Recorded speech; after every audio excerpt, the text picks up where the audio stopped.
رسول صلى الله عليه وآله وسلم يعني این چیز يعني قرآن اومدگی نعم فبما لنت لهم ولو كنت فظا غليظ القلب لانفضوا من حولك. یعنی تو چی شدی؟ یعنی میگفت اگر تو بخیر سخت میبودی، سخت دل میبودی، آدم ها از تو چیکار میکردن؟ روی میگردوندن، روی میگردوندن. برای رسول صلی الله علیه و سلم ملایم بود، میبخشید. همین به حدیث صحیح بخاری به اومدگی حدیث عطا یک روز میگفت که عبدالله ابن زبیر به میگفت که صفر میگفت هل ذکر رسول الله صلی الله علیه و سلم فی التوراة؟ هل ذکر رسول صلی الله علیه و سلم باوصافه فی التوراة؟ گفت صلی الله علیه و آله عبدالله ابن زبیر میگه که نعم میگفت، نعم ای والله میگفت لعمری انه موصوف ببعض صفاته التي وصف في القرآن في التوراة. قال الله عز وجل ذكر ومنها نعم لا يرد السيئة بالسيئة ولكن يعفو ويغفر ويصافح ويصفح. يعني رسول صلى الله عليه وسلم میگوید که آیت عبدالله بن زبیر تورات میخوند، میدونست از علم بود از تورات. همین تورات به رسول الله محمد صلی الله علیه و سلم ذکر شده، گوید میگه که والله ذکر شده، صفات هاش بتیس اومدگی. الله تعالی میگوید که تورات به که موسی به کتاب اومدگی یکی امروز دست یهودیا باست، همین کتاب اومدگی که همین کتاب اومدگی که طبعا اینا امروز تحریف کردن، بسیار جاش به تبدیل ها در آوردن، تغییرات ها در آوردن. همین بدن تورات بنویسته که رسول الله صلی الله علیه و سلم بدی به بدی نمیگردوند، لیکن چیکار میکند؟ عفو میکند، مغفرت میکند و چی میکند؟ یعنی یصفح، یعنی میبخشد. یعنی صفح یعنی ان تجعل ان تولی صفح عنقك الى صاحبك، یعنی از بدی برادر چه میگردونی روته، یعنی بدی تماما از دلت ایادت میبراری خلاص.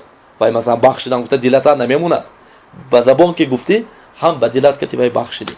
الان خیر رسول صلی الله علیه و سلم مشرکا چقدر بدی ها کردن، زدن، گفتن. یعنی وقتی که طائف برفت رسول صلی الله علیه و سلم چیکار کردن؟ یعنی زد، حتی سیبیان ها کودکا بر اومده با سنگسار کردن. قرن ثعلب با اومده راهی بین طائف مکه رسول صلی الله علیه و سلم آهوش رفت و وقتی که قرن ثعلب با رسول صلی الله علیه و سلم برداشت آن ننده یاد با اومد. همین ننده تون چی گفت؟ گفت که اللهم اغفر لهم فانهم لا يعلمون. سه چیز گفت رسول صلی الله علیه و سلم برای وایها چی کرد؟ یعنی مغفرت تر. یکم بخشید، حق خدا ما گفت بخشیدم، من زدم گفتم من بخشیدم. دویم برای وایها مغفرت طلبید. سوم برای وایها عذر جست. گفت که یا الله وایهای بخش برای که وایها جاهلند، وایهای عذاب نتیبین.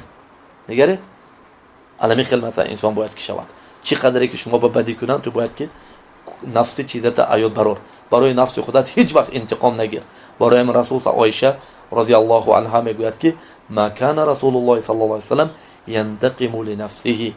رسول الله صلی الله علیه و سلم هر هیچگاه برای نفس خودش انتقام نمیگرفت، برای نفس خودش هیچ وقت چه غضب نمیکرد، هیچ وقت برای نفسش چه غضب نمیکرد علیه الصلاه و السلام.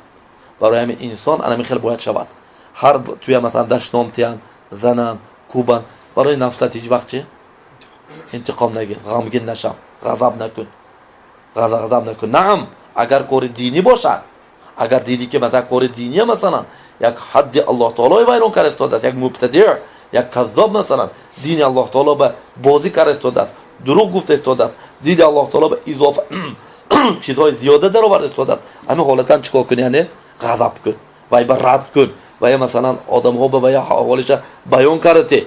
معنیش اینه که همه حالتا ما چه همه حالتا کلام خام کرمیسته. نه، رسول صلی الله علیه و سلم ملایم و سخت بود. لیکن وقتی که دید که معاذ رضی الله تعالی عنه از صحابگانش وقتی که خطا کرد، همین سوره نماز عشا برفته چیکار میکرد؟ یعنی یکم رکعت به یعنی سوره بقره یا سوره نساء میخوند. رسول صلی الله علیه و سلم چی گفت معاذ به؟ یا معاذ گفت افتانون انت، معاذ تو چی فتنه گری تو؟ نگرید با سختی که رد کردن، با سختی با شدت و چی رد کرد. افتانون انت معنی فتنه چی گفتیم؟ ای انت موقعون الناس فی الهلاك و فی العذاب. و فی الفتنه تو چیکار با این کارات آدمای فتنه میبری، عذاب میاندازی، هلاک میبری. دیگه دید که یعنی چی شد، یعنی یک سنت مثلا چی شد، یعنی سنت ترک تو آدمو مثلا سنت به خطا میکردن، معاد به چی به شدت که رد کرد. الان خیلی هم ببینیم که یک آدم صاحب بدعت یا یک حزبی یک خطا کرد، یک دیننده مثلا کاری خطاگی روی داد، مثلا وای با پوشه باید که نامش گرفته رد میکنیم که تا که برای دیگرها درس شود، که برای دیگرها اپای وای چی روان نشود، نگوین که چی این مثلا علم داره این وای گفته، یعنی برای همه موینای چی نامش گرفته باید که رد کنیم. یعنی با این آدم ها معامله کرده نمیشه، باید که نوع حالت چی بیان کرده شود. این اهل بدعت احوالش نه.